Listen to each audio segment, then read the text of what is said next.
Right now on Morning News Now, controversy from Washington to the Middle East and beyond as President Trump welcomes Israeli Prime Minister Benjamin Netanyahu at the White House and makes the shocking proposal that the U.S. take over the Gaza Strip. I do see a long-term ownership position, and I see it bringing great stability to that part of the Middle East and maybe the entire Middle East. More on the reaction to the president's plans to turn the war-torn region into what he calls the riviera of the Middle East and what happens to the millions of Palestinians still living there. Also this morning, federal fallout, thousands of FBI agents suing the Justice Department as they brace for the possibility of losing their jobs. And two of President Trump's most controversial cabinet picks now one step closer to confirmation. We'll bring you the latest. Plus, shell shock over the rising price of eggs across the country. Now some restaurants left scrambling and passing the costs on to their customers. And putting the good in good morning, the new research that explains why this time of day is the best when it comes to your mood. That's a little hard to believe. Tough to get out of bed. Good morning. I'm Savannah Sellers. Thanks so much for joining us midweek. Joe's off this morning. We're going to begin with the White House facing growing backlash after President Trump's stunning proposal to take ownership of the Gaza Strip. They had to do their own and focus on their own. Take over the Gaza Strip, and we will do a job with it, too. We'll own it and be responsible for dismantling all of the dangerous unexploded bombs and other weapons on the site, level the site and get rid of the destroyed buildings, level it out, create an economic development that will supply unlimited numbers of jobs and housing for the people of the area. In a press conference with Israel's prime minister, the president proposed the U.S. redevelop the war-torn enclave and keep it under U.S. control. The proposal would also displace more than 2 million Palestinians who live in Gaza during that reconstruction. We have an opportunity to do something that could be phenomenal. And I don't want to be cute. I don't want to be a wise guy, but the Riviera of the Middle East, this could be something that could be so bad. This could be so magnificent. For more, we are joined by NBC News senior White House correspondent Gabe Gutierrez. We will also be speaking with Yasmin Vasugian joining us from Tel Aviv. Gabe, I'll start with you. Good morning. Talk us through President Trump's plan here. What exactly would it mean for the U.S. to take over Gaza, as he said? Are we talking about U.S. troops on the ground? Well, Savannah, good morning. The shock, both here in Washington and around the world, cannot be overstated. There are just so many questions about how this would even work and how this land grab would unfold. Now, as you just played, President Trump yesterday breaking with long-standing U.S. policy of wanting a two-state solution involving the Israelis and the Palestinians, and seeming to suggest, not ruling out that U.S. troops could be sent to Gaza. Now, the president also suggesting that neighboring countries such as Egypt and Jordan might take in Palestinian refugees. It should be noted that both countries and others around the Middle East have said that is not really an option. And really, there's been widespread condemnation around the world from China, Russia, and many other countries that have spoken out overnight, talking about the feasibility, questioning the feasibility of this plan. Now, as you said, the president arguing that the U.S. could get involved to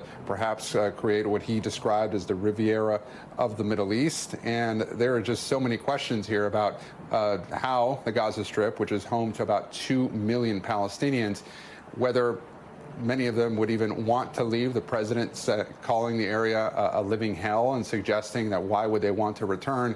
Of course, as I said, that is being met with a lot of skepticism, condemnation, and just simply disbelief around the world, Savannah. And Gabe, tell us about lawmaker reaction on both sides of the aisle to this. Well, this is receiving bipartisan backlash. Senator Chris Coons, for example, yesterday saying that he was speechless. And overnight, we are getting more Republican reaction as well. Even some Republicans, for example, really questioning how this would even work. Some lawmakers calling it deranged. Even Senator Lindsey Graham of South Carolina calling the proposal problematic, saying we'll see what the Arab world says.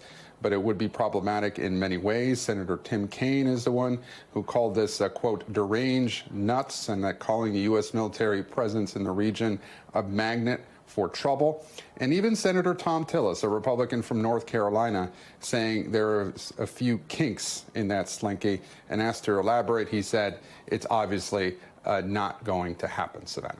Gabe, I want to shift gears before I let you go. Something we talked a lot about yesterday. Overnight, USAID, they announced almost all direct hires will be placed on administrative leave this week. This is after the Trump administration's push to dismantle the organization, something Elon Musk has been very involved in. What does that mean at this point for aid around the world? Is the organization, for all intents and purposes, shut down?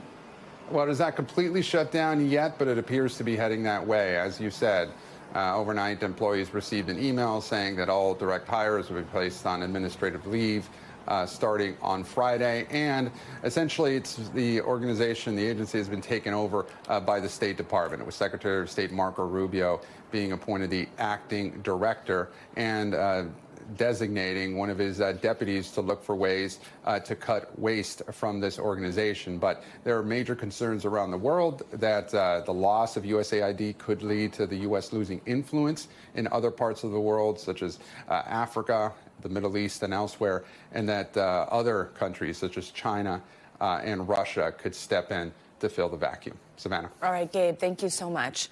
Let's go now to NBC News correspondent Yasmin Vasugian. She joins us from Tel Aviv. Yasmin, many U.S. allies have been quick to distance themselves from these comments by the president about the U.S. taking over Gaza. What's been the reaction from the people of Gaza and from Palestinian Authority?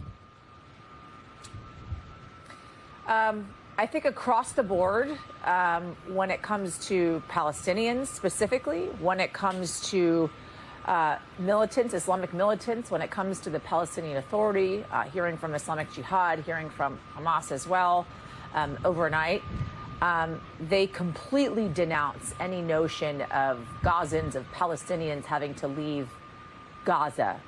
I think, Savannah, it's important to understand what represents home to them.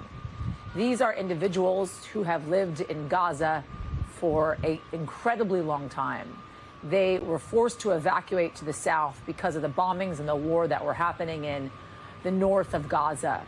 After the ceasefire, many of them, by foot, made their way back to the north to see what was left of their homes, finding mostly rubble. But instead of then going back to where they came from, they are making homes within the rubble because for them, Savannah, Gaza is their home. This is their community. The only kind of comparison I can make, I think, for many Americans that have been watching, obviously, the LA wildfires and the devastation happening there is for so many people that lost their homes and their belongings in those Los Angeles wildfires. Yes, it was incredibly sad, but it was the communities that were so incredibly important to them. The churches they went to, the coffee shops that they gathered at, right? The playgrounds, the schools as well. For these Gazans, those are the same concerns. Those are the same communities they have as well. We have an incredibly brave team of journalists on the ground in Gaza, Savannah, talking to Palestinians about this very issue. If they would ever even consider leaving Gaza, as President Trump is saying. Let's take a listen to what one individual had to say, and then we'll talk on the other side. This call for displacement is not new. Many plans talked about this issue and failed. Of course, the plan of U.S. President Donald Trump will fail because Gazans hold on to their land, country, and soil of their nation. Many wars passed on Palestine, and specifically Gaza, and did not lead the Palestinian people to migrate or travel to other countries. The people are steady and will remain until the last breath in this life. And that is a sentiment of many Palestinians. And by the way, while the Israeli media may be celebrating this, while the right wing of the Israeli government celebrating this as well, as we have heard, there are a lot of Israelis, especially here in Tel Aviv, that I've been speaking to repeatedly that believe that Gazans should be able to remain in Gaza, not unlike what the president and the prime minister are now putting out there. And Yasmin, on that very point, we did hear the president repeat his view that Jordan and Egypt should take in Palestinians. while, in his view, some type of rebuilding happens. But those countries, other Arab nations across the region, have rejected that. And obviously, we just heard from Palestinians directly there. What more are we hearing from these other countries about these latest comments from Mr. Trump? Putting it frankly, Savannah, it feels as if a nuclear bomb has gone off in the Middle East. The King Abdullah of Jordan going to the United States to meet with the president February 11th. Al-Sisi, Egyptian president, meeting on Thursday with the president as well. Obviously, major players there. We've heard from the foreign minister of Egypt rejecting this notion, continuing to talk about rebuilding Gaza. We have heard from MBS, from the kingdom in Saudi Arabia, rejecting this notion of Gazans having to leave Gaza. We've heard from Iran as well. As I mentioned earlier, we've heard from Islamic militants, the Palestinians, the PA. Across the board, what we are looking at really is a unifying, possibly, of the Middle East. There was a certain point of it, as many of us remember, especially leading up to October 7th, where we were looking at normalization of relations between Saudi Arabia and Israel, right?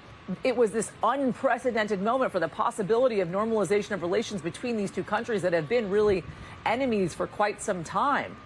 Instead, now, this sentiment coming from the White House, along with Prime Minister Bibi Netanyahu, could very much rock that potential and rock the Middle East and unify nations that had not been unified before. And let's not forget, by the way, the possibility of the unification also around this issue of Russia and China, Savannah. All right, Yasmin Vasugian from Tel Aviv for us on our top story this morning. Thank you, Yasmin. Now let's get to more upheaval at the FBI. Thousands of FBI agents who say they fear for their safety and their privacy are suing the Justice Department. So they're trying to keep the Trump administration from exposing their names amid threats of retaliation from some recently pardoned January 6th rioters. On Tuesday, 2 anonymous groups of agents filed lawsuits after being instructed to fill out a survey detailing their role in the Capitol riot investigation and the probe also into Trump's possession of classified documents at Mar-a-Lago. The agents also claim they have been told that they are, quote, likely to be terminated in the very near future for that work. For more on this, let's bring in NBC News Justice and Intelligence correspondent Ken Delanian, as well as our legal analyst, Danny Ceballos. Good morning to both of you. Ken, I'll start with you. Just what's the latest on the attempt by the Trump administration to gather this list of FBI personnel who worked on January 6 cases? Savannah, after contemplating whether they actually had to comply with this directive, top FBI officials decided that they did, that it was a lawful order. And so last evening, they turned over a list of FBI personnel who were involved with January 6th, thousands of people, including details about what they did on the cases. But they did not include names on that list. They identified these agents and other support personnel by employee identification number. And what that reflects is a sort of campaign of quiet resistance, I would call it, by the acting leadership of the FBI, who was installed by the Trump administration, by the way. But Acting Director Brian Driscoll has made very clear in recent days that he is not on board with this idea of targeting FBI agents who worked on January 6th cases simply because they were ordered to work on those cases. And look, there's great concern that there will be mass firings. There's already been firing of 8 top officials at the FBI, but so far that hasn't happened. It remains to be seen what exactly the Justice Department is going to do with this list of people. They can certainly match up the numbers with the names, but these lawsuits that you mentioned, they're class action or attempts at class action lawsuits, one filed by the FBI Agents Association. They are designed to prevent the release publicly of these names, because what the lawsuits say is there's a danger that that FBI agents are going to be doxxed, that their families are going to be at risk, because you've already seen January 6th defendants, pardoned by Donald Trump, publicly releasing the names of FBI agents who worked on these cases, Savannah. Danny, let's bring you in here. Before I ask you a question, I want to play something and ask you about it. This is part of a recent interview from former Proud Boys leader Enrique Tarrio. So he had been sentenced to 22 years in prison. He then, of course, was pardoned. He said this upon release. Let's listen. They didn't care about the evidence. They cared about putting Trump supporters in prison. Well, now it's our turn. Now it's our turn. I'm happy that the president's focusing not on retribution and focusing on success. But I will tell you that I'm not going to play by those rules. The people who did this, they need to feel the heat. They need to be put behind bars. They need to pay for what they did. Danny, is kind of like a simple way to think about these lawsuits that they are an attempt to prevent something like what Tario is saying there from happening, them going to prison. I mean, he obviously doesn't necessarily have direct authority over something like that, but is involved here. What do you make of these lawsuits as it connects to those comments, what they're requesting? That's a perfect summary. And the magic word that you used was prevent. And I think that's where the plaintiffs might run into some problems due to a concept essentially called ripeness. And ripe is the same word you would apply to fruit. This lawsuit is basically like an overly green banana in that just collecting information, doing an internal survey, yes, it could potentially lead to all of these harms, to doxing, to Enrique Tarrio putting it out on his website. Anything like that is possible. So the sentiment, I understand. But at present, what we're talking about is an internal compilation of a list of data about employees. And I'm not entirely sure that these concerns about what could happen in the future are enough to be able to legally prevent the government from sending around a survey and asking for this information. Even though the fear may be real, when you boil it down, they're just asking at this point for these agents to give up information essentially to their employers. So that might be an uphill battle for a harm that hasn't happened yet. Ken, at his confirmation hearing last week, Trump's pick to lead the FBI, Kash Patel, he said there would be no retribution, at least from the administration, but there have been firings at the FBI. Do these concerns about a purge at the agency then have some weight to them? How do you square those two things?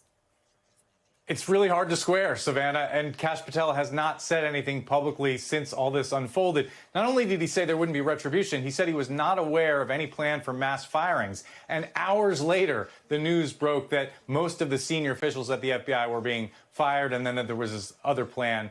So you had Democrats on that Senate Judiciary Committee that he was before, screaming bloody murder, saying they want another hearing here. But so far, the Republicans have not said a peep. And Charles Grassley, the chairman of that committee, longtime champion of whistleblowers and of integrity in government, has said in a statement to us that he's fine with the firings because he believes there's been misconduct at the FBI. So it remains to be seen what Kash Patel's posture will be to all of this. He's got a confirmation committee vote next week. And then Pam Bondi was just confirmed as Attorney General. She starts work today, Savannah. And Danny, how much of a factor are the firings that we've already seen and that Ken was just discussing there going to be for a judge in this case, for these FBI agents who brought this lawsuit? Yeah, from a distance, you can see that what's going on is a government purge of sorts. So that is certainly part of the spirit underlying this lawsuit, but it may not factually have that much to do with the determination. The plaintiffs are alleging violations of their First Amendment right to associate. In other words, you can't tell federal employees you have to be a Republican or you have to be a Democrat. They do have a point there, but I think the challenge is linking that theory of responsibility to just the government at this point asking for information on a survey, even though their fears are probably real. This may lead to a deprivation of their First Amendment freedom of association, political association. But if it hasn't yet, the court's going to have a hard time granting relief. All right, Danny and Ken, thank you both very much. Well, President Trump is only in the third week of his second term. Been a lot of news, but the legal challenges to his agenda are stacking up. It comes as he's moving rapidly to reshape the federal government. As we've been discussing this morning, that includes attempts to shut down agencies, fire government officials without warning, override Congress, and in some cases, the U.S. Constitution, and take control of federal spending. Taken together, all these actions are raising questions about the limits of presidential power. Michelle B. Goodwin joins me now with more on this. She's a professor of constitutional law and global health policy at Georgetown Law School. Michelle, good morning. So we kind of just wanted to talk through this, have a little bit of a reality check here, because, I mean, part of this was Trump, of course, campaigned on being this major change agent. We knew that he wanted to do things like take a look at federal spending, really cut some of that down. Let's start with these ongoing attempts to overhaul the federal government. Can the president eliminate agencies like USAID? We've been talking about that since yesterday. Now a new one, potentially, the Department of Education. Those were established by Congress, but then with the stroke of his pen, with an executive order, with him desiring to reshape the government, is that a possibility? No, those are not legal, just simply because the president puts ink to paper and words are typed on it doesn't mean that it's lawful. During his last administration, He was sued over 400 times in his capacity, and many of those lawsuits were successful. Judges issued what are called injunctions or stays, which meant that those executive orders could not go into effect because they were unconstitutional. Now, we'll see a lot of this with the flurry of executive orders that he has signed. One then might ask, well, why is he signing these executive orders if only they'll be blocked or there will be injunctions that are put forward? Well, it's also very costly to hire lawyers or lawyers to do this and then to present those cases. So while he's signing these executive orders and while there are organizations that are teeing up, and many already have filed lawsuits, it means that it takes time, it takes money, and organizations are doing that. And he will, I'm sure, continue to put his ink to paper, but it does not mean that it is lawful. But in the interim, we also are seeing these agencies effectively shut down. So should they be doing that? Do they need to be doing that? Well, there are some that are fighting back. So it's been agencies and it's also been employees of the government. So we saw basically a midnight sweep of inspector generals who then said, we're not leaving. You can't do this. You do not have the lawful authority to dismiss us as you have.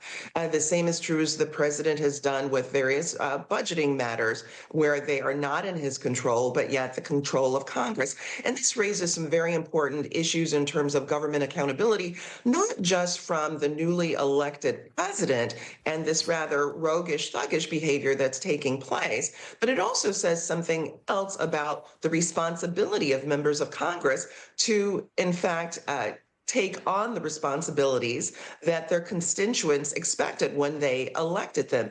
And it will also say something, too, about our judiciary and their role in government. There are checks and balances against each branch of government, and the president has at least two of them. That includes Congress, and it also includes the courts. Let's talk about government spending, which you mentioned. Much of it controlled by Congress, right? But when it comes to how much the government spends, what it actually spends money on, now, of course, there's an entire new department, the Department of Government Efficiency, whose sort of mission here is to cut out spending. There's a lot of questions over that. That's that one that Elon Musk is overseeing. How much power does the president have here? Well, this is congressional authority. And so the president is, in fact, skating on very thin ice. But again, it depends upon what the checks and balances will be expected from Congress in pressing the brakes on here and letting the president know that these are not areas in which he has control.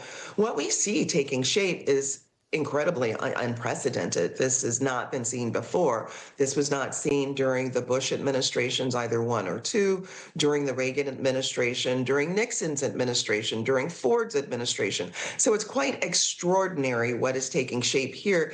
And part of that, I think, has actually caught some people off guard. And this includes members of Congress who are in the Republican Party who are trying to figure out exactly what they should be doing because, in fact, it is unprecedented. All right, Michelle, thanks very much for your time this morning. This morning, two of President Trump's most controversial cabinet picks. It's Robert F. Kennedy Jr. and Tulsi Gabbard. They're one step closer to confirmation after securing narrow victories in their respective Senate committee votes yesterday. Now, besides Democrats who were united against him, the biggest threat to RFK Jr.'s nomination came from Louisiana Republican Senator Bob Cassidy. He's a doctor, and he challenged the nominee for health secretary on his widely debunked claims that vaccines can cause autism. Cassidy was considered a swing vote, but he ultimately voted yes after receiving assurances from Kennedy about immunization policy. As the nominee for intelligence chief, Tulsi Gabbard was grilled about her support for Edward Snowden and the controversial government surveillance program he exposed. And despite her history of dramatically changing stances on various national security-related issues, she managed to convince the Republican majority to vote in her favor. Well, now both nominees are expected for full Senate votes by next week, which we will, of course, stay on for you. Well, if you've been to the grocery store, you know egg prices are soaring. And get this, now some restaurants are cracking under the pressure of these skyrocketing costs. Waffle House, of course you know it, it's a popular chain of diners, is joining a growing list of restaurants imposing surcharges on egg dishes because of shortages tied to bird flu. NBC News correspondent Kathy Park has more. Shell shock with the price of eggs continuing to soar. The average price for a dozen now more than $5. That's a 50% spike in just the last year. They've gotten really expensive. Avian flu infections, also known as bird flu, has led to more than 13 million hens being slaughtered since December and at least 140 million birds killed since 2022. The move to slow infections disrupting the egg supply in a big way, leading to price surges and empty shelves at grocery stores. Eateries coast to coast also feeling the pinch and passing their cost increase to customers. Waffle House diners now paying 50 cents more per egg, a surcharge the company says will be short-lived. We cannot predict how long this shortage will last. What about you personally? Me personally, I'll just stop eating eggs here.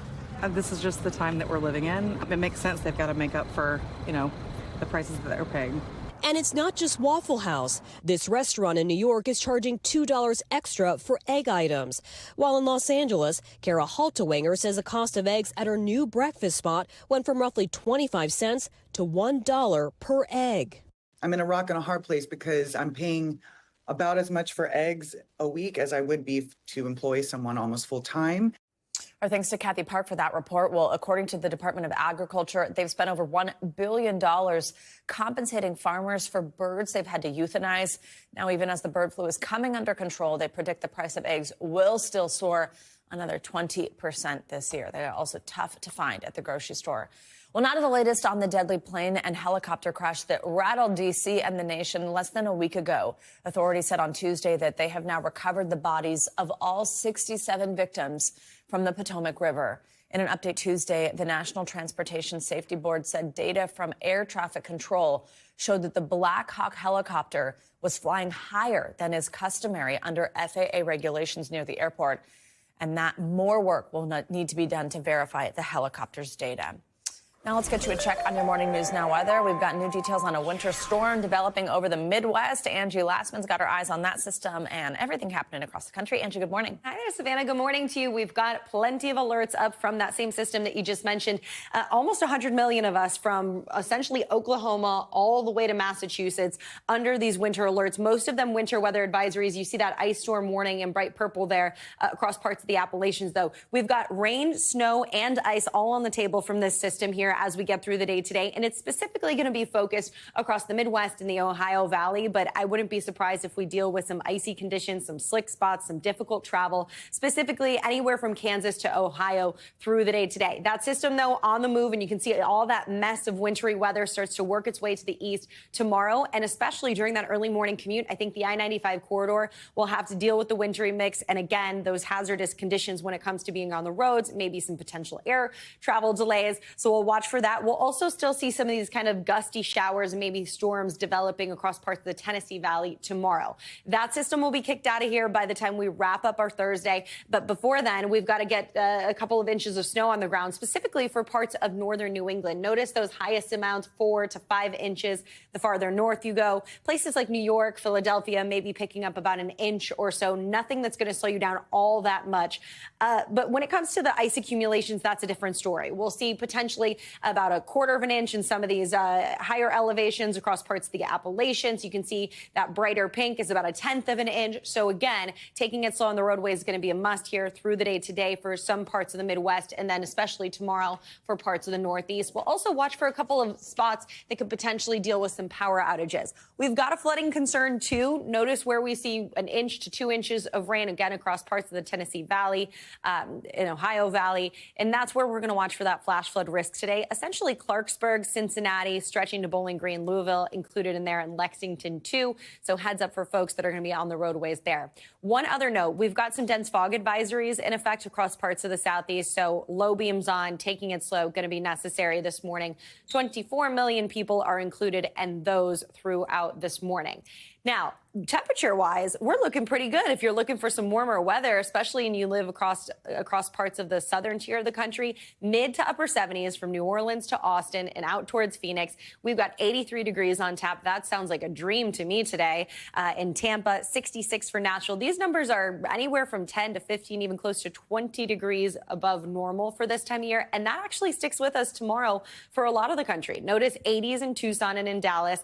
We see 70s in Columbia and in Memphis. We will still have that sliver of the northern part of the country dealing with really bitter cold kind of temperatures. Savannah, notice Fargo at 12 degrees. Cleveland will be into the 20s. And by the time we wrap up our weekend in places like Boston, we'll be back to the 40s. But we hang on to those 80s and well into the 80s for our friends in Texas into the weekend. I forgot what 80 feels like. Me too.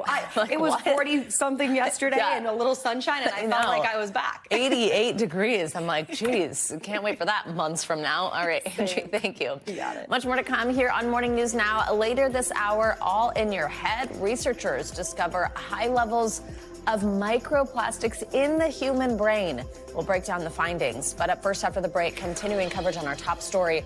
They're going backlash over President Trump's plan for Gaza. We'll be right back.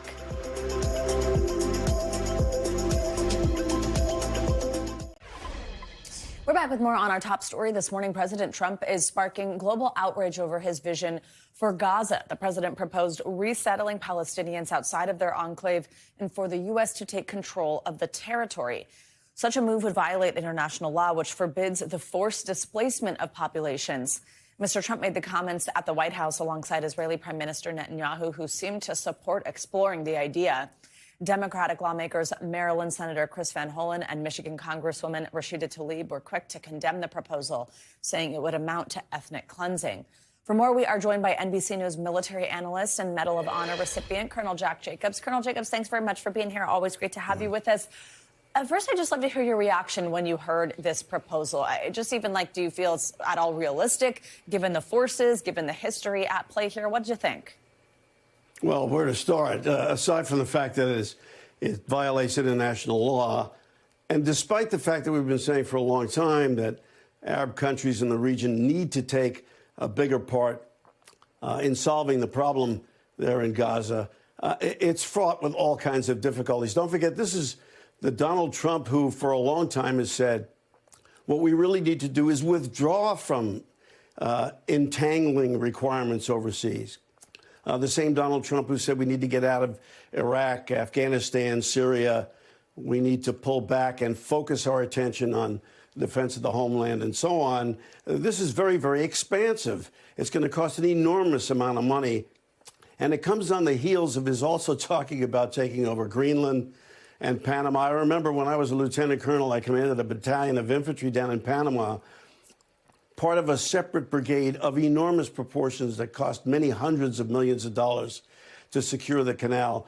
The same thing is true, would be true of trying to take over Gaza. It's very, very difficult to see how the logistics would work, forget about the legal aspects of it, or whether or not you or I are going to pay for it, and that'll be up to the Congress, Savannah. Do you think this would have any support within the Palestinian community, even if there is somewhere for them to go? Would Palestinians leave Gaza willingly for it to be rebuilt? It's unlikely. I mean, if Palestinians consent to move somewhere else and then come back, it's unlikely they'll ever get back. No, it's difficult to envision any support. And we've already, among the Palestinians, we've already heard from Arabs in the region that they're opposed to it as well. It doesn't sound like it's something that was done in seriousness. But even if it were done even if the comment were made in seriousness, it's difficult to envision how it would engender any kind of financial or logistical support inside or outside the United States, Savannah. If the U.S., if this did move forward, tries to take over Gaza, do kind of what Trump outlined yesterday, and he didn't rule out the use of American troops, I mean, how do you even see that working? Like, would Hamas and other militant groups in the area let that happen? Would we just see American troops roll in the way we did Israeli troops? Would that maybe even invite terrorism here at home? The likelihood is that you would see many of those things.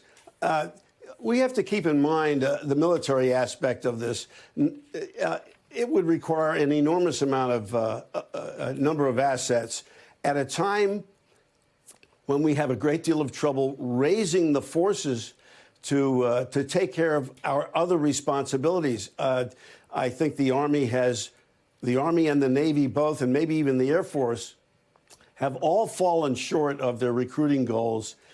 It's difficult to see how we're going to be able to raise, let alone maintain the forces necessary to do the kinds of things that you're suggesting. And yes, it's not going to, even if there were a plan to do that, it's not something that would happen overnight, and it would take a long period of time to both secure the area and maintain security in an area that is a very, very dangerous neighborhood, Savannah. All right, Colonel Jeff Jacobs, thank you very much. Coming up, protecting the Big Easy for the big game. When we return, we'll take you to New Orleans, where law enforcement is working to beef up security ahead of the Super Bowl. And Smoke and Fog, the new research linking marijuana use and memory. Your weekly checkup is next on Morning News Now.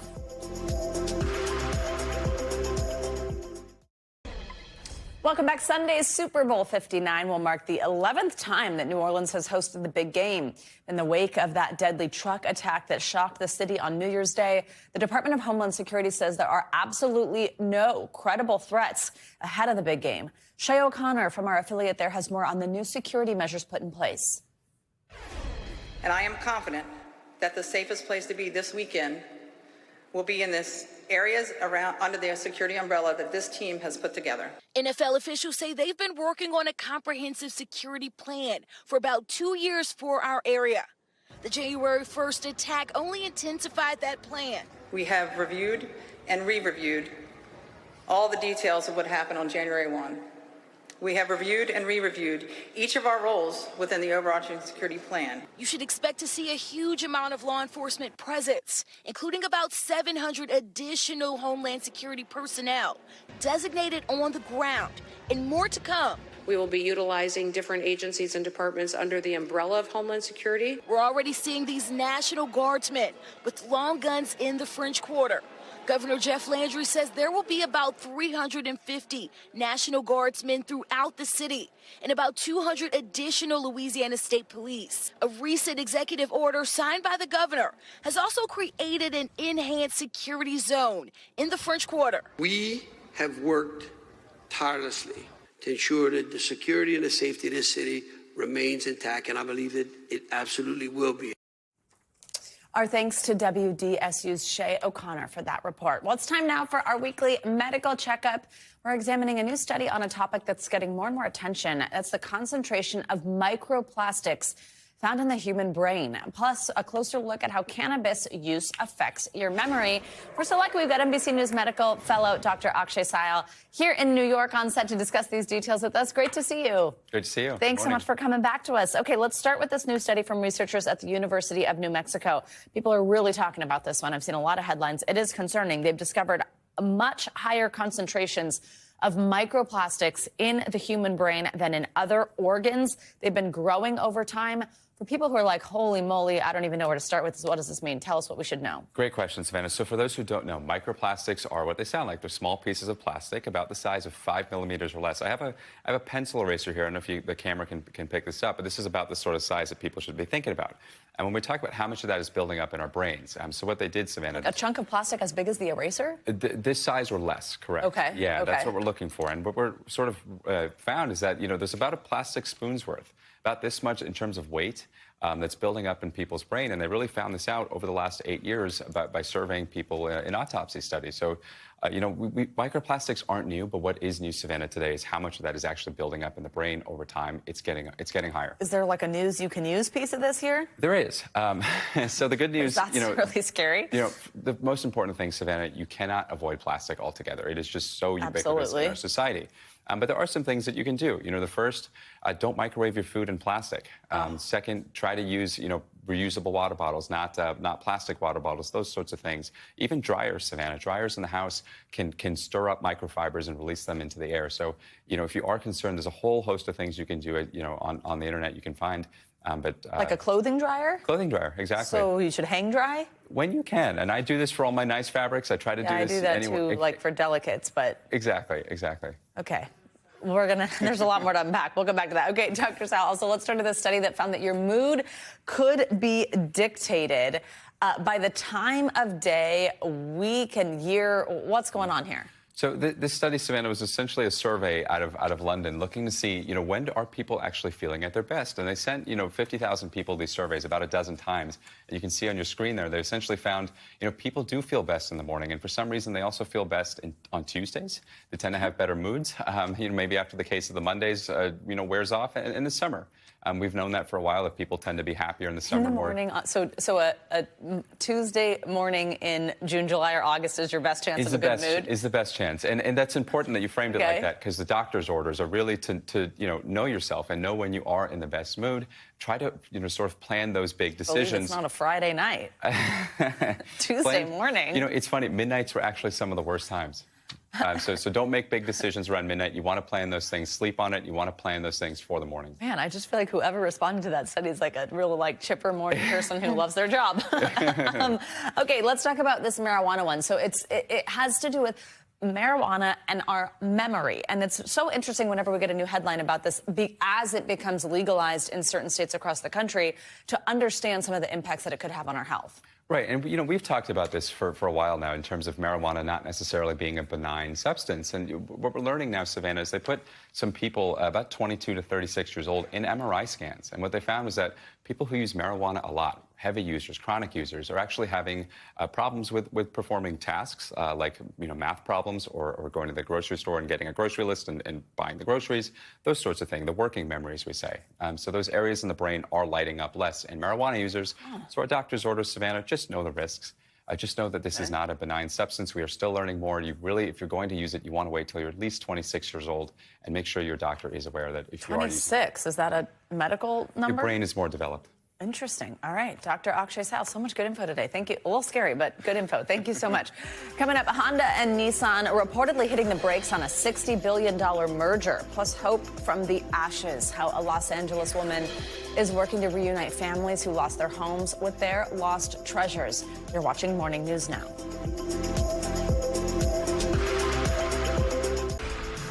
Welcome back. We have some money headlines for you this morning. Automakers Honda and Nissan are allegedly considering calling off a $60 billion merger. That is according to Japanese media. CNBC's Silvana Henao joins us with that and other money news. Silvana, good morning.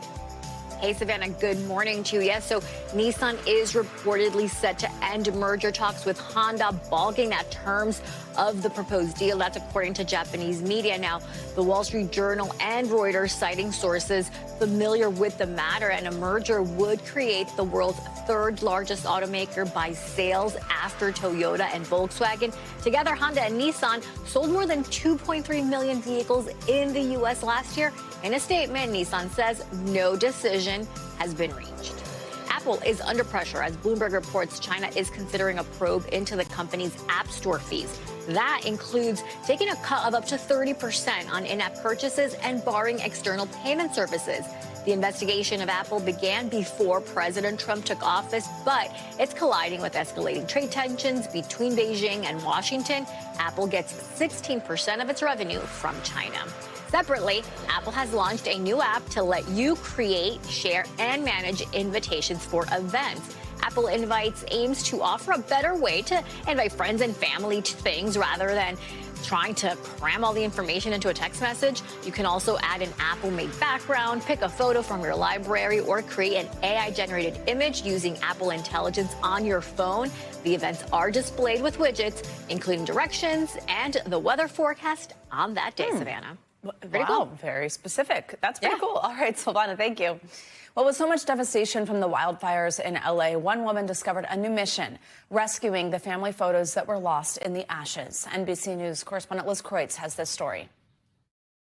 It started with one picture. It says, Nora and Eddie, New Year's Eve, 1989. Then another and another. Family photos, a yearbook, a child's artwork now charred. I think it was probably on somebody's fridge. And then when everything burned down, it got ripped off and flew away. Yeah. Claire Schwartz says these images are among dozens that rained down during the firestorm that ripped through Altadena, found in some cases miles away, and then posted online. More and more posts like that started turning up. And so Claire began collecting and cleaning these lost images, creating Eaton Fire found photos in the hopes of reuniting them with their owners. If I only get one photo back to its owner, I'll be happy.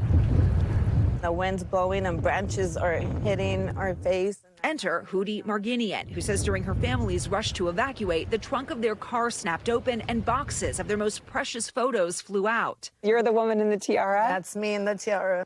But then a family friend recognized Hootie on Claire's Instagram. I said, oh my goodness, like, yay. So happy we found you. Now Claire returning these irreplaceable photographs. It's pictures of my parents that are both deceased, pictures of my childhood, a lot of missing people in my life. What does it feel like to actually have found a match and reunited someone with their photos? It feels great. It means a lot, and I appreciate you. I can't build houses. I can't put the neighborhood back together, but I can do this. A single snapshot developed into so much more. Liz Kreutz, NBC News. Amazing story. Coming up, he's making waves in the world of politics. When we come back, we'll introduce you to the first Gen Z member of Georgia's State House of Representatives. This is Morning News Now. Wow, look at that. We're ending this hour with another installment of our new series with some fun graphics. It's called Making Waves. That's waves with a Z for Gen Z, because we're introducing you to some fresh young voices shaking up the arts, entertainment, politics, sports, and beyond. And this morning, I want to introduce you to 23-year-old Bryce Berry. He's the first Gen Z member of the Georgia State House of Representatives, and he's officially settling into office after defeating Republican incumbent Misha Maynor in a landslide. This young legislator's community activism spans about a decade, but Berry says his true passion, get this, is in his work as a full-time 7th grade math teacher in Southwest Atlanta. And he joins me live this morning. Representative Bryce Berry, thank you so much for being here. It's great to see you. Good morning, and thank you. It's an honor to be here this morning with you. So I love some of these details. I want to jump right in. You've been in office just a couple weeks now, so we can't wait to hear about how that's going. Yes. But you started this campaign not long after graduating college, and I even understand that you drained your savings to do so. And then you end up with this landslide victory. How's it feeling? Has it been surreal? What's it like? It has been very surreal. It's been very humbling. And, you're right. I did at first drain my savings, and it's just the belief in myself. And my mom also was very helpful to me. And because, campaigns cost them a lot of money. But, we had a fierce belief in what I was doing. And we looked beyond the fact that just a couple months after I graduated Morehouse and just went for it and was going for better, because I simply just believed in the community and I believed in myself. Absolutely. And now, what is it like to be a 23-year-old elected official? I'm 33 years old. I got 10 years on you. And I can't imagine, especially when we know the age of our politicians is a lot older than that, kind of being the young one in the room. What's that been like? It is, you still get the stories of folks that will question you about whether or not you're in the right elevator, legislative elevator, or whether you're going to the right entrance. And I'm still getting used to the kind of taunts and jokes that folks make about my age. But at the end of the day, I just realized I was elected by the same folks like these folks. The voters elected me like they elected them. And so we all, at the end of the day, respond to the same folks, the voters. And so no matter how old you are in the state legislature, we all have to go back home and respond to the voters that brought us here. And so no matter how old you are, that's just the name of the game. That's a really interesting perspective. Okay, so you also, as I mentioned a moment ago, you're juggling 2 jobs. You're also a full-time 7th grade math teacher, which I imagine is a tough job. Our teachers are heroes in and of itself. And then on top of that, you add being an elected official now. Did you talk to your kids during the campaign? Did they know about it? Did they know when you won? What was their reaction? Tell me how the 2 worlds have merged. Yes, I did. I talked to my students about it was actually a good learning experience, because I got to teach them about what the state legislature does. A lot of folks don't even know what the state legislature does. So it was a great learning experience for my students to be able to tell them exactly what the state legislature does and exactly what my powers are, what my role is. They were very excited. They were watching my live stream when I won, and they follow me along on social media very weirdly, very intensely. They follow me along on social media. But my students are very excited for me. And the way I balance it is you don't sleep. I make lessons at nighttime and I go to the Capitol during the day. But it's what I love doing. I'm very passionate about teaching. I told my teacher, my team, my administration, when I made a decision to run, that it was my intent in every way I could to be there for my students. And so I make my lessons at nighttime and I administer during the day. And while I'm at the Capitol, they have a sub there that's with them, but they're still watching me teach them. And so that's what I've always wanted to do. Representative Barry, we've got 10 seconds. Any chance you could fill in the sentence for me? We like to highlight this generation. Gen Z is, you fill it in. Gen Z is vibrant. We have such great diversity of voices and opinions and ideas, and we're ready to take over the next generation. That is a great word choice, vibrant. I love it. We haven't had that one. Representative Bryce Berry, thank you very much for joining us. Congratulations on your win. We appreciate your time. Thank you. Have a great rest of the day. You too. Good to see you. Well, that's going to do it for this hour of Morning News Now, but stay with us. The news continues right now.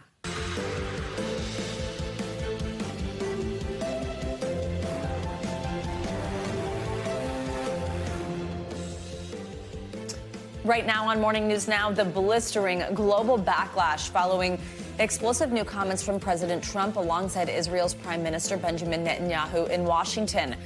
Mr. Trump floating a U.S. takeover of Gaza, eventually displacing the more than 2 million Palestinians living there. The controversial plan drawing swift criticism from lawmakers on both sides of the aisle.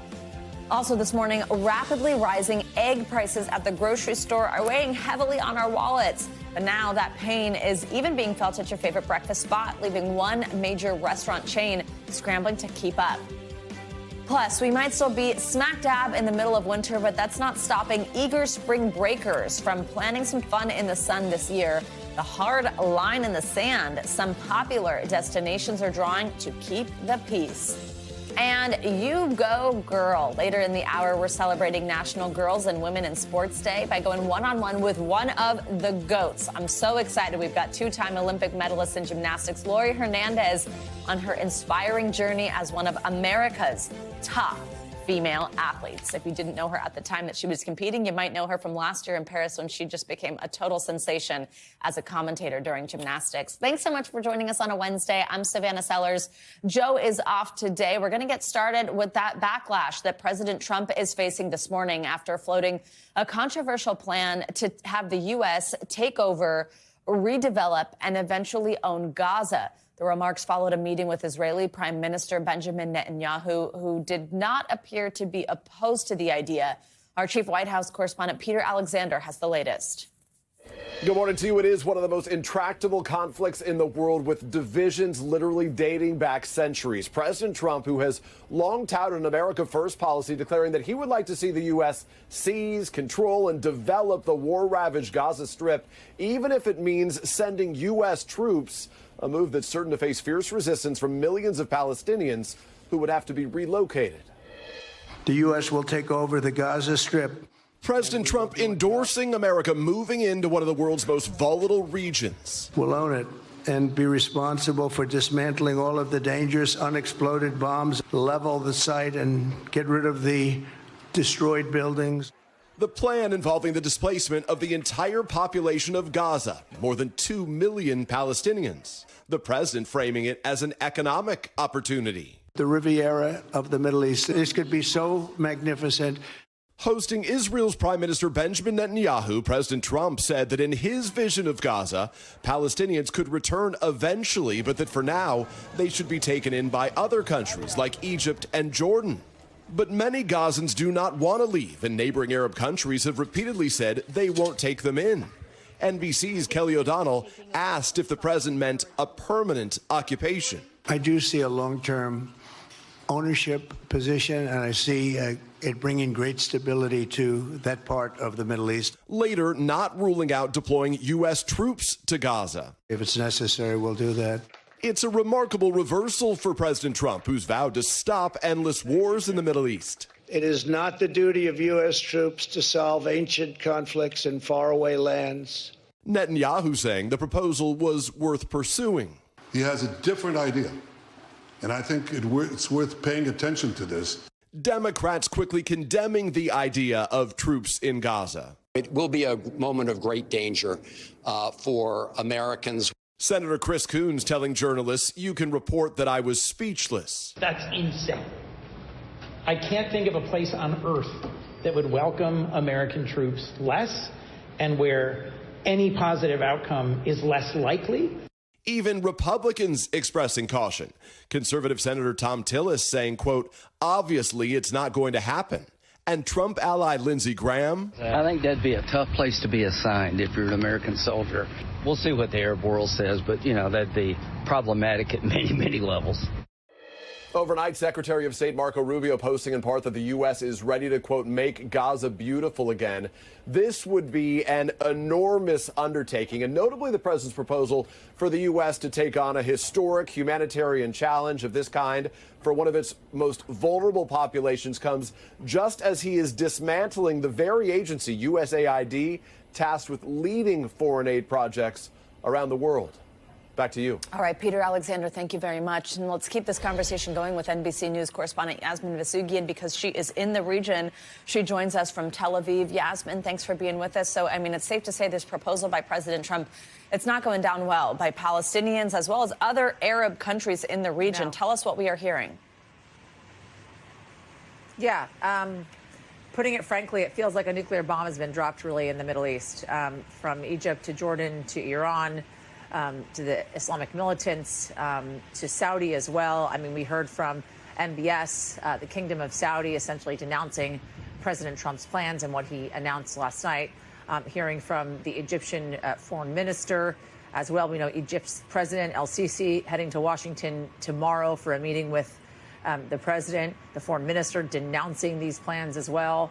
The Jordanian king heading to Washington on February 11th, hearing from Iran, denouncing these plans, the Islamic Jihad, the militants, the Palestinian Authority, Hamas, all denouncing these plans as well. It really feels as if there is a unifying factor here in the Middle East. If you remember, heading up to October 7th, there was a possibility of normalization of relations between Israel and Saudi Arabia, a moment that would be unprecedented when it comes to a relationship that has been frayed for quite some time. Well, it feels as if this, in fact, will fracture this relationship even more versus bringing it together and instead unify the Middle East. And let's not forget, of course, the possibility of unification when it comes to China and Russia as well behind the Gazans and helping them remain in Gaza. We have been on the ground speaking to folks here in Tel Aviv, Israelis, along with our brave journalists that are on the ground in Gaza for us, talking to Palestinians about their thoughts on the possibility of having to leave after what President Trump said last night. Let's take a listen to what they had to say, Savannah, and then we'll talk on the other side. Here in Palestine, all the Palestinians refuse the idea, and we will be insisted on our land. I want to live in a tent in this tough winter instead of going in another land. I live in Gaza with a tent. More beautiful than to live in Jordan or in Egypt or in another land. And these are people that have been walking, hiking, driving from the south after having evacuated during the war back to the north to find, honestly, nothing. Their homes likely destroyed, but building their homes amidst the rubble because they see Gaza as their home, a place, as you just heard there, that they, in fact, will not leave. And even, Savannah, when you're talking to Israelis here in Tel Aviv, they believe that Gazans deserve to remain in Gaza. Yasmin, also I'm wondering, especially we very purposefully phrased a little bit ago when I was talking to Peter, that it didn't appear that Prime Minister Benjamin Netanyahu was opposed to this plan, but it's not clear who knew what. Is there any sense there where you are in the region from your reporting from Israeli officials that anybody had any idea that this particular proposal was coming? No, and it's a great question because I think when you think about the support behind Prime Minister Benjamin Netanyahu here in Israel, he was in a really and is in a really precarious position. He had lost most of his conservative cabinet. And by losing most of his conservative cabinet, aside from one politician with the last name of Smotrich, there was a possibility of losing power overall, in which you would have to call for a snap election, hence why many Israelis felt as if Netanyahu would try and prolong this war. Some evidence that we have seen him doing that in the West Bank and Jenin specifically, where we've seen major explosions over the weekend, 30,000 Palestinians having to evacuate that city in the West Bank, hundreds of buildings completely destroyed because his power was in this precarious position. And it was because of the loss of this conservative support, right? But now, with this announcement from the president, it seems kind of out of nowhere after this meeting with Prime Minister Netanyahu, he may very well regain this conservative support that he was losing, that was making his leadership vulnerable, and put him in a better leadership position. So it seems as if, for all intents and purposes, they were not aware this was coming from the president, Savannah. All right, Yasmin, thank you very much. Well, this morning, two of President Trump's most contentious cabinet picks will advance to the Senate floor after securing narrow victories in their respective committee votes yesterday. Despite critical pushback and challenges during their hearings, nominees for Health Secretary, that's Robert F. Kennedy Jr., and Intelligence Chief, that's Tulsi Gabbard, were each voted through by one vote right along party lines. NBC News Capitol Hill correspondent Ali Vitale joins us with more. Ali, great to see you. So walk us through how RFK Jr. and Tulsi Gabbard barely won these Senate committee votes yesterday and what you expect to see in their full Senate votes. Look, barely is still a win. That means that they still get reported out of committee favorably. If they hadn't, they still could have gotten to the floor. It just would have required a few more procedural tricks. So this makes it easier, and it also means that Republicans are largely in line, despite how controversial these nominees were. For Tulsi Gabbard, there were plenty of national security concerns, including the fact that during her confirmation hearing, what senators actually expected to be softball questions ended up being difficulties for Gabbard, specifically around not calling Edward Snowden a traitor. That's something that behind the scenes, Gabbard then had to placate Republican senators. Ultimately,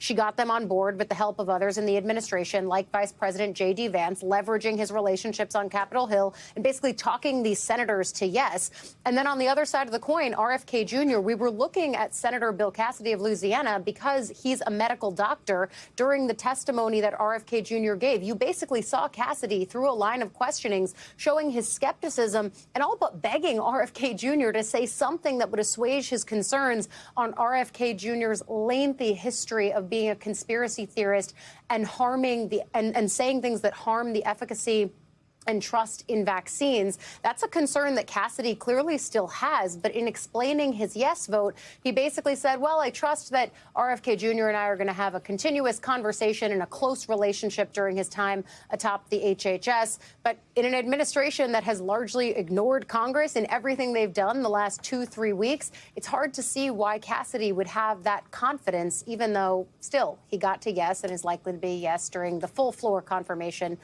when they do that.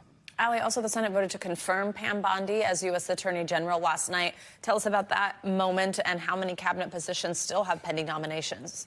Well, look, there's still a lot of them because they're working through the marquee cabinet selections right now, the people who are atop these agencies and the ones who are going to be the most visible people that carry out the Trump agenda. So, of course, those go first. But there's plenty of other Senate confirmable positions that are down slate, if you will. The undersecretaries, there are a lot of places that still require Senate confirmation. Those are going to happen to less fanfare, but there's still going to be a lot of interest. In some cases, those names aren't even put in yet because the Trump administration focused at the top and hasn't yet fully worked their way down in terms of placing personnel. But yes, Bondi was one of those key positions. She was confirmed. One Democrat, by the way, joining with all Republicans to confirm her. That Democrat was Senator John Fetterman, who actually made his own trip to Mar-a-Lago to meet with Trump just a few weeks ago. All right, Ali Vitale, good to have you as always. Thank you very much. Well, now let's get to some breaking news out of Ohio. A manhunt is underway for a gunman who opened fire at a warehouse in the city of New Albany last night. Police are describing the deadly shooting as a targeted attack. NBC News' Will Ewick has the latest from New Albany. Good morning.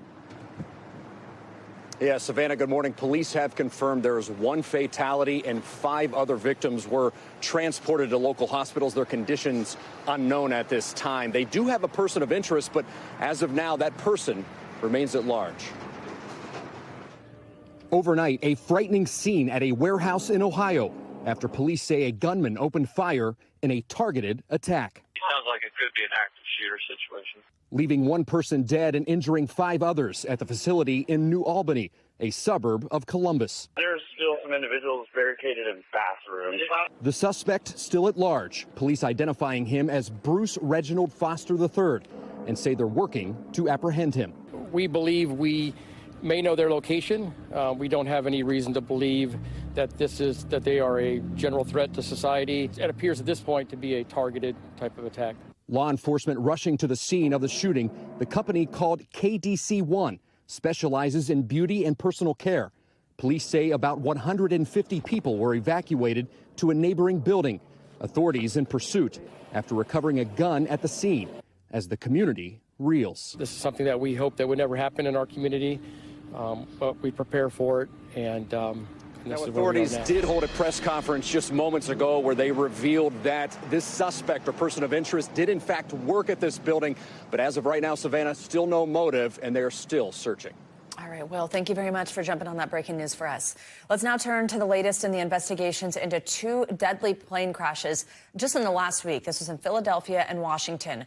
Well, this morning, officials in D.C. have finally recovered all 67 victims from the collision between a passenger jet and an Army helicopter over the Potomac River. This comes as officials in Philadelphia are set to start a new phase in their investigation after combing through the wreckage of the medevac jet that went down over a busy avenue on Friday. NBC News senior correspondent Tom Costello has the latest. Yeah, good day from Reagan Airport. So it was a week ago today that that horrific crash occurred in the water right off of runway 33 behind me between the regional jet and the Black Hawk helicopter, killing everybody on board. Again, all 67 people who were killed that evening have now been pulled from the water. Their remains turned over to the medical examiner. It literally took until last night before they were able to recover all of the remains from this horrific crash here.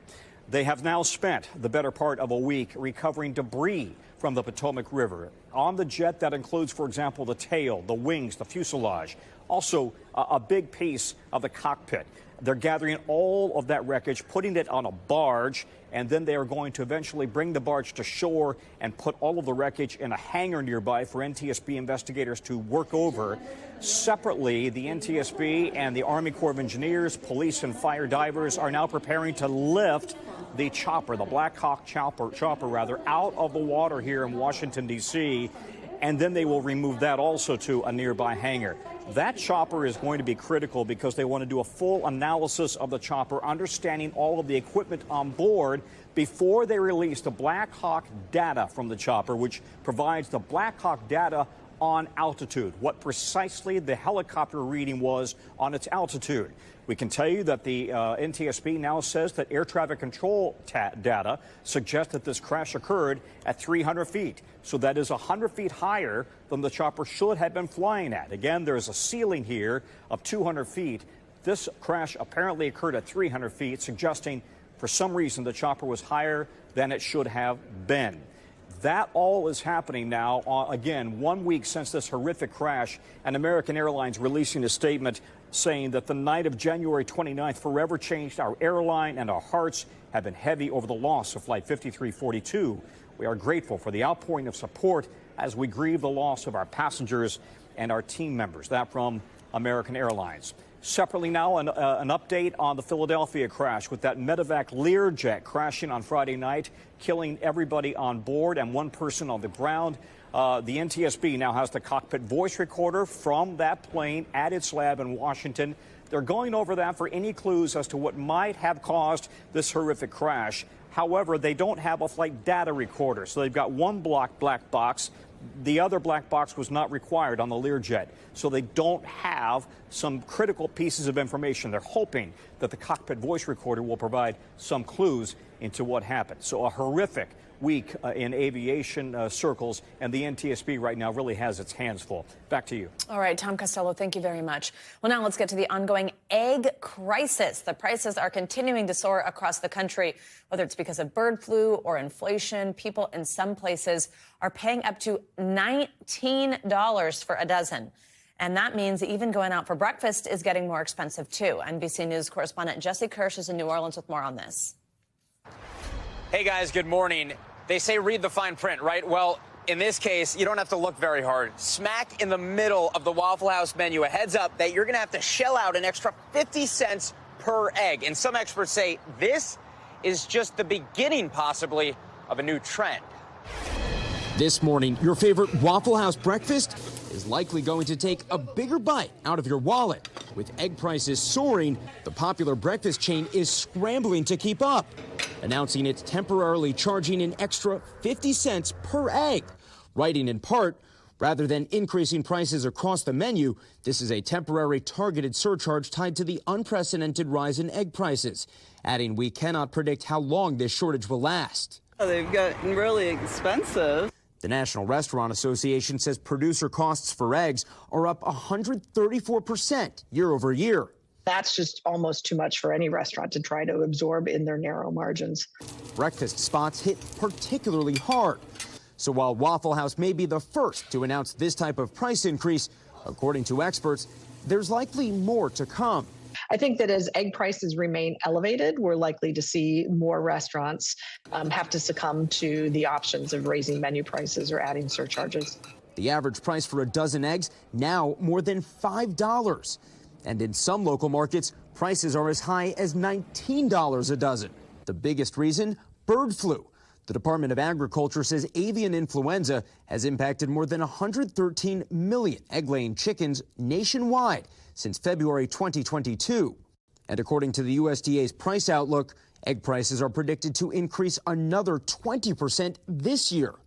There have also been egg shortages, leaving shoppers racing to gobble up what's available. Meanwhile, the bird flu has continued to spread. These extreme weather events, the fires we saw in LA, hurricanes down in the south, they've changed how migratory birds fly. And those migratory birds are the ones that spread the virus to our egg farms. All of it leading to empty grocery store shelves nationwide. The CDC says cooking poultry and eggs to the correct internal temperature of 165 degrees will kill the bird flu virus. So if you're cooking at home, make sure you play it safe. And if you're ordering to go, guys, make sure you're ready to shell out an extra $1 to enjoy this feast. Back to you. Thanks a lot, Jesse. Jesse, bye. Time now for a weather check-in. Of course, with Angie Glassman, she's got the latest track on that new winter system and some other forecast details. Angie, good morning. How am I supposed to do my forecast now after my mouth I know, just like imagining the wafting of the bacon smell. Exactly, and he's not even going to share. How rude, Jesse. All right, Savannah, we've got a winter storm system that's going to cause maybe a couple of travel troubles for folks over the next 2 days. Right now, almost 100 million of us are under these winter alerts. The white shading that you see, winter weather advisory, this brighter purple, that's an ice storm warning because we are going to gear up for some ice accumulation. We're going to see some snow and we'll see some rain potentially leading to flooding in the coming days. Today, we're focused across the Midwest and the Ohio Valley. And notice we've got rain, basically St. Louis and points south. We've got some icy conditions for places like Cincinnati and Chicago. And then we've got some snow stretched up to Minneapolis, Green Bay, going to see some of that as well. But this is all going to be on the move as the day goes on. And then tomorrow, unfortunately, it arrives for the I-95 corridor just in time for that morning commute. So plan ahead. Make sure you have a little extra time because we could see some slick conditions on the roadways. Snow will stick around even into the evening hours. This is 8 p.m. tomorrow for parts of northern New England. And notice we still do have some of those kind of showery and stormy conditions across parts of the Tennessee Valley as we get into the later parts of the day tomorrow. Snowfall totals, not all that impressive. New York, Philadelphia will maybe pick up an inch, but I think it'll be washed away by rain anyway. Still, you'll see some of those flakes falling. Farther north you go, we could pick up maybe 4 to 5 inches in parts of New England, Vermont, New Hampshire. This is the more concerning kind of situation that I think we'll see here as we get through the day today for parts of the Midwest, specifically places like Ohio and into Pennsylvania, and then farther east for tomorrow. Isolated power outages with some additional of that ice accumulation, but also really difficult conditions on those roadways. We'll see slick surfaces. This means you're going to need a little extra time for the morning commute, specifically, again, out along the I-95 corridor, and this will last through tomorrow. Now, rainfall amounts The higher amounts are centered places like Kentucky, West Virginia. We'll see 1 inch to maybe 2 inches. So I wouldn't be surprised if we have a couple of spots dealing with some localized flooding across that area. And are you looking for spring? Well, look to the south. 78 degrees in Austin today, mid-70s in New Orleans, 66 degrees in Nashville. These temperatures look great right about now if you've got the winter blues like me. We've got low 80s in Fort Myers, 75 degrees tomorrow for Columbia. Dallas will head to the 80s again. We could see some potential record-breaking temperatures, Savannah, across this region. New York City, well, not all that warm. A little snow. Well, a little snow. I don't know. I'm ready for the 80s. I mean, same, but it's just January. That's not realistic. Oh, it's February. Thank God it's February, right? Okay. Don't make us go back to January, please. For real. I felt so long, I thought it'd never end. Okay, Angie, thanks so much. All right, well, as Andy's telling us, up here anyway, winter might be in full swing, but millions of Americans, especially college students, are already planning their spring break getaways to some of those places with 80-degree temperatures. But this year, some of those popular destinations are sending out a warning to travelers, making it clear that rowdy crowds are not welcome. NBC News correspondent Marissa Parra joins us from Miami Beach, Florida with more. Marissa, you're feeling those near 80s, right? Good morning. Yes, good morning. I was just thinking the same, Savannah. We've definitely got the warm temperatures, the sandy beaches to my left, the palm trees, iconic Ocean Drive to my right. I mean, this is what you think of the stereotype. Miami Beach is the spring break stereotype, but recently, city officials are drawing a hard line in the sand, warning spring breakers to stay away, and they're getting creative with their messaging. Spring break, baby! This is my playground. A fake reality show sending a sober warning to anyone chasing the wild Miami spring break of years past. Once we got to Miami Beach, things went downhill fast. The tagline goes, the show is fake, but the rules are real. You're drinking in public. That's not allowed. This speaker, that's not allowed. Rule after rule after rule. The city of Miami Beach rolling out the lighthearted and highly produced video, hoping to make real scenes like these a thing of history. Oh my God, no! No! Guys, they're saying expect curfews. Potential curfews. The city building on its viral momentum last year. We're breaking up with you. Their famous breakup video with rowdy visitors announced 2024 spring break crackdowns like curfews, DUI checkpoints, and bag checks designed to shut down the party before it starts. All of it coming in the aftermath of 2 deadly shootings and wild stampedes in the streets during the city's spring break the year before. Last year's efforts on the streets and on social media seemed to work. Hotel room rates were great. Our restaurants were busy and thriving. It was a great vibe. People were having a great time, and our city thrived. The city's mayor says the new rules have actually helped local business. The arrests were way down last year, but that was because people were here having a good time, but they were playing by the rules. Other coastal cities in the Sunshine State are bracing for their own crowds. Last year, a deadly spring break shooting shut down Jacksonville Beach. On Clearwater, the mayor says families are welcome, but they're ramping up police patrols. We may have anywhere from 25 to 30,000 people out on our beach at any given time during spring break. So we have to manage it just like you would manage a sporting event. Here in South Florida, where tourism helps power the economy, the reality check is clear. I'd come back to Miami Beach, just not for spring break. So these security measures are supposed to take effect in March with a focus on what they're calling high-impact weekends. There's 2 of them in the month of March. And when you compare the numbers between 2023 and 2024, there was less violence. And, of course, you heard police and the mayor there say that there were less arrests last year. So for all intents and purposes, those measures and the messaging seemed to work last year. They're hoping to do it again this year. Savannah. All right, Marissa, certainly a talker. Thank you so much. We've got much more to come on this hour of Morning News Now, including new concerns over the health of Pope Francis after revealing he's suffering from a strong cold to an audience at the Vatican. First, though, after the break, a controversial proposal from El Salvador offering to house deported migrants, even jailed American citizens in its prisons. But is it legal? We'll take a closer look next. We're back now with new details about a new offer the U.S. government received from El Salvador to start housing both immigrants who are deported from the U.S. and American citizens who are being held in U.S. prisons on non-immigration related convictions. NBC News correspondent David Noriega has more. On Secretary of State Marco Rubio's whirlwind tour of Latin America, a potentially unprecedented offer from the president of El Salvador. He has agreed to accept for deportation any illegal alien in the United States who is a criminal from any nationality, be they MS-13 or Tren de Aragua, and house them in his jails. President Nayib Bukele revealing more in a post on X, offering the U.S., quote, the opportunity to outsource part of its prison system in exchange for a fee. And it's not just for people who are in the U.S. illegally. He has offered to house in his jails dangerous American criminals in custody in our country, including those of U.S. citizenship and legal residence. No country's ever made an offer of friendship such as this. But that offer, especially to take U.S. citizens, raising major concerns. It's a non-starter to talk about deporting U.S. citizens. It's point blank unlawful. Unless someone has committed a crime abroad, extensive constitutional and legal protections exist to prevent that in most cases. And for citizens of other countries apprehended here, regulations are still in place. They have to follow the very strict requirements Congress has laid out, which means an agreement between the U.S. and El Salvador, but also an absolute guarantee that those individuals will be safe in El Salvador from danger, persecution, and torture. Rubio today acknowledging it's unclear if such an action would be legal. Obviously, we'll have to study it on our end. There are obviously legalities involved. We have a constitution. We have all sorts of things, but it's a very generous offer. That offer would put convicted criminals in President Bukele's notorious mega prison, known as the Terrorism Confinement Center. Built by Bukele to house alleged members of gangs that had once helped make El Salvador one of the most dangerous countries in the world. It has become a symbol of his crackdown on crime. That crackdown has swept up 80,000 people and enjoyed public support. Los niños hoy van a las escuelas sin sus padres, caminan seguros con la seguridad que van a regresar a sus casas y no van a ser secuestrados por los pandilleros.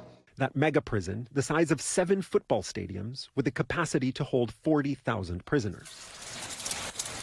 Movements are tightly controlled. No mattresses are offered. Prisoners spend all but 30 minutes per day in packed cells. The State Department under President Biden called prison conditions in the country harsh and life-threatening.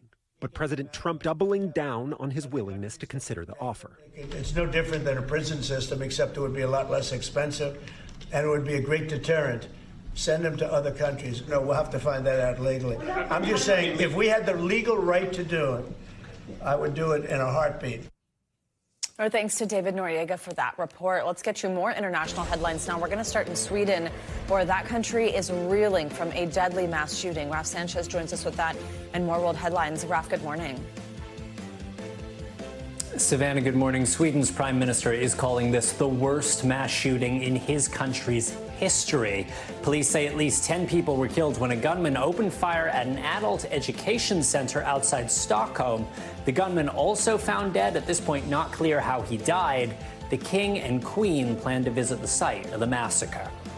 In Rome, the Pope was forced to abandon a planned speech, saying he's suffering from what he called a strong cold. He was planning to address the weekly general audience of the Vatican, but his remarks were handed over to an aide as he struggled to talk. The 88-year-old pontiff has struggled with several bouts of ill health in recent years. And finally, Japan's northernmost main island is digging out after historic snowfall. Some mountainous areas are expecting 6.5 feet of snow. Hundreds of schools are closed. There's chaos at airports. But fortunately, no major disruptions to an annual snow festival on the islands. And Savannah, I feel like Joe, being from Minnesota, is never very impressed with my snow stories. But 6.5 feet, that is a lot of snow. You know what? That's Savannah. true. But you had a receptive audience today because I love the snow and I wish we were getting more. Thank you, Raf. Good to see you. Coming up, if you can believe it, it's been almost a year since the collapse of the Francis Scott Key Bridge in Baltimore. And now we're getting our first look at how the city plans on rebuilding with a brand new design concept. We'll show it to you up next.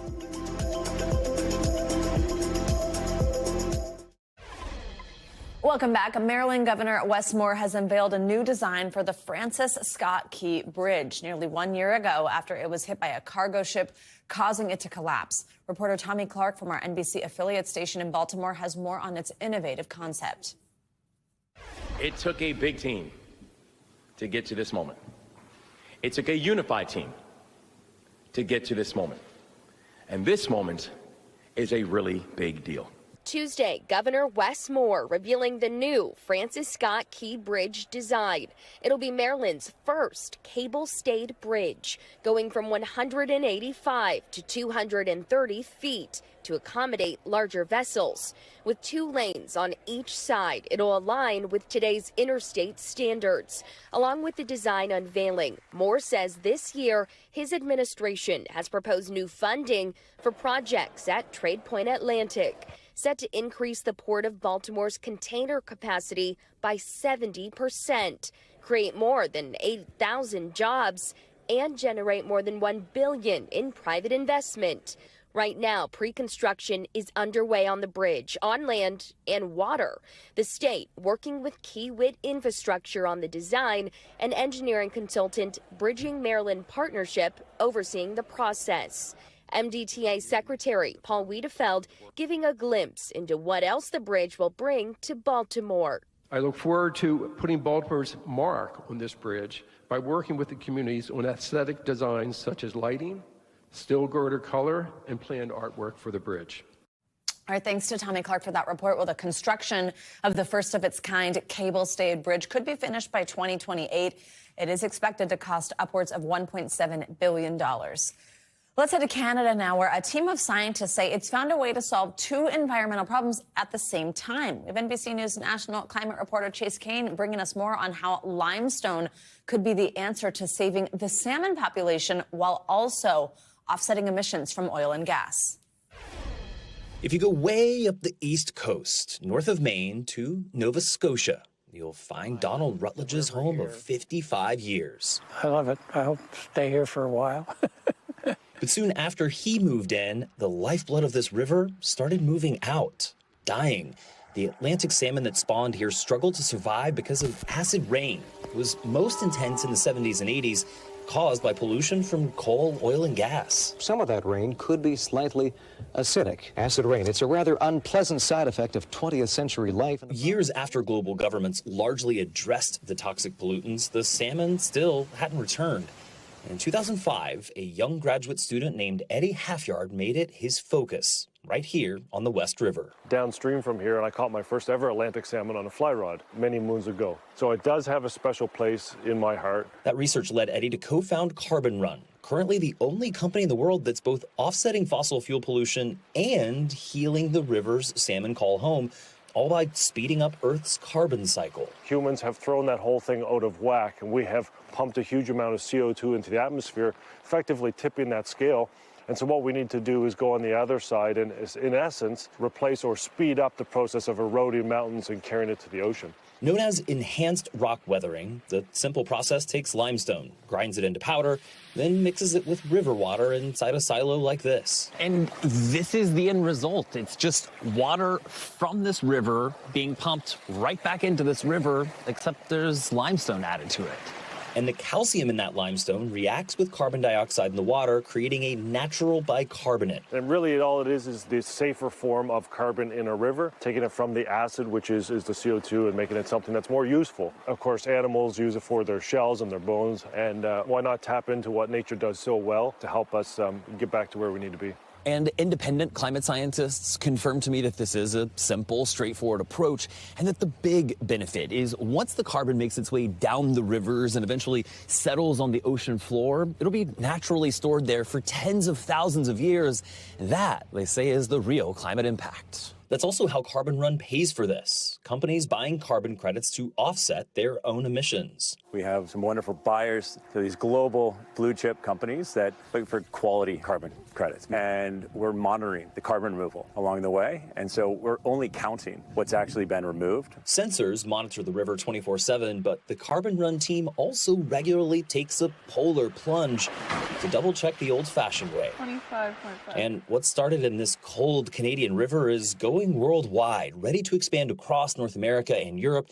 In total, Carbon Run believes 400,000 rivers could benefit from their approach, and their conservative projection is that they could sequester 1 billion tons of carbon every year, roughly 10% of the global need. What this offers is a system where we can use nature and learn from nature and really spur movement on having everybody understand the opportunity in front of us. And someone who already understands is Donald, seeing salmon return to his river, something he wondered if his grandkids would ever see. What I would say, the science was right on it. Proof is in the pudding, like I've seen it.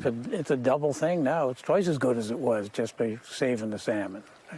In Nova Scotia, Canada, national climate reporter Chase Kane.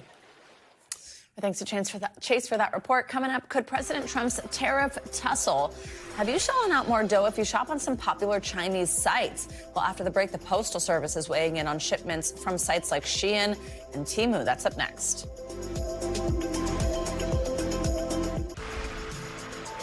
Welcome back. The Postal Service is clearing the air on whether shipments from popular Chinese sites like Shein or Temu will be impacted by President Trump's tariffs. CNBC's Silvana Henao joins us with that and other money news. Hey, Silvana. Hey, Savannah, good morning to you. So the U.S. Postal Service now says it will resume to continue accepting all international inbound mail and packages from China and Hong Kong after saying it would temporarily stop accepting packages from China and Hong Kong. And that move came after the Trump administration slapped new tariffs on Chinese goods and revoked an exemption allowing packages worth less than $800 to be shipped duty-free. Mattel is considering raising prices for Barbie and Hot Wheels toys to offset the cost of President Trump's tariffs. Mattel's CEO says the company will first try to make its supply chain more efficient or relocate some production before deciding whether to pass on the added cost to consumers. Mattel sources about 40% of its products from China. And consumers are becoming more concerned about tariffs and trade tensions. A recent survey by Bid On Equipment, that's an online marketplace for business and investment, found 86% of Americans say tariffs are likely to hit their wallet, and 12% are stockpiling items. Now, many businesses could pass on the extra costs from paying tariffs to their customers, either directly or indirectly. And economists say that's why tariffs generally lead to higher prices for consumers. Savannah. All right, Silvana, thank you very much. Yes. Well, this morning we are just 4 days away from Super Bowl 59, and there's a lot for football fans to get excited about as the Chiefs and Eagles go head-to-head in a rematch from 2 years ago. But this time, we'll get to see one of football's biggest stars playing in the big game for the very first time. NBC News correspondent Kaylee Hartung is outside the Caesars Superdome in New Orleans with more here. Hey, Kaylee, good morning. Hey, Savannah, good morning. One of the biggest questions in the NFL this season still does not have an answer, and that's how do you stop Saquon Barkley? The Eagles running back nearly broke the league's all-time rushing record, but the award he really wants, that would be a Super Bowl ring. So I talked to his mom and a couple of his teammates to find out what makes Saquon so special and seemingly unstoppable. Number 26, Saquon Barkley!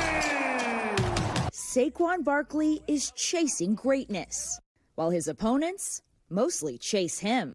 In his first season with the Eagles, he ran for more than 2,000 yards and has scored 20 touchdowns. But his teammates say the eye-popping stats are only half the story. He's an animal in terms of how he works. He checks up on everybody in the locker room, just a real good teammate. I think it's been very special for us, and it's been a big boost for us. Barkley grew up in Allentown, Pennsylvania, just outside Philadelphia. He was just one of those babies and those kids who was just always paying attention. At nearby Penn State, he shattered all expectations. We have the greatest fans in the country, and I'm excited to put on a show for these guys. Breaking the school record for touchdowns and getting selected second overall in the 2018 draft. The New York Giants select Saquon Barkley. For 6 seasons, Barkley was a Giants fan favorite, but his struggling team only made the playoffs once. This past offseason, the Giants made the controversial decision to let Barkley leave in free agency. The process captured on camera for the HBO series Hard Knocks. I'm going to have a tough time sleeping if Saquon goes to Philadelphia, I'll tell you that. Barkley had lucrative options, but with the support and counsel of his family, he felt becoming an Eagle was a no-brainer. That's why me and my family made the decision to come to Philadelphia, because we felt like that with our opportunity to play in the Super Bowl, and here we are. Saquon has talked so openly about how he needed a fresh start, and this was it in Philadelphia. Can you sum up what watching him this season has been like? Happiness. One word. Happiness is just a smile from ear to ear. Now there's one piece left to fulfill a perfect season. And this Sunday, on his 28th birthday, the father of two could make his own childhood dream come true. That would be the best birthday gift ever for him. To be able to win it would mean everything, would mean the world, and definitely make sure that I'll, show gratitude and give thanks to the man upstairs and just take it all in. Saquon has told me he believes everything happens for a reason. Success is not an accident. And his mom, Tanya, will reaffirm that to him on Sunday. Before every game, Savannah, mom either sends him a text or gives him a call. And she told me before the biggest game of her son's life, she is going to tell him, it is your time now. Go get it. I bet she's also going to tell him happy birthday. Right, Savannah? Yeah, seriously. Oh, that's so awesome. What a story. Thanks for the details there, Kaylee. I bet you're having fun. Yeah. Coming up, if you didn't know it, now you do. It's National Girls and Women in Sports Day. So after the break, we're chatting with gymnastics phenom Lori Hernandez on her inspiring journey as a female athlete on the world stage. That is up next. Stay with us. Today is the 39th annual National Girls and Women in Sports Day. It's a day to celebrate, of course, the accomplishments of female athletes and to inspire girls and women to be active, to join sports. This comes at a time when the world of women's sports is experiencing a game-changing transformation. We've talked a lot about it on this show. It's attracting larger audiences and fans. The Paris Olympics that took place this past summer had a 50-50 ratio of male to female athletes, making it the first gender-equal Olympic Games in history. For more on this, let's bring in Lori Hernandez. She's a two-time Olympic medalist in gymnastics, an actress, and an NBC sports analyst. Lori, it's so good to see you again. Thank you very much for joining us this morning. We're so happy to have you to talk about your impressive career in athletics. I mean, from childhood all the way to the Olympic level. And of course, people probably remember a member of the Final Five women's gymnastics team in the 2016 Games.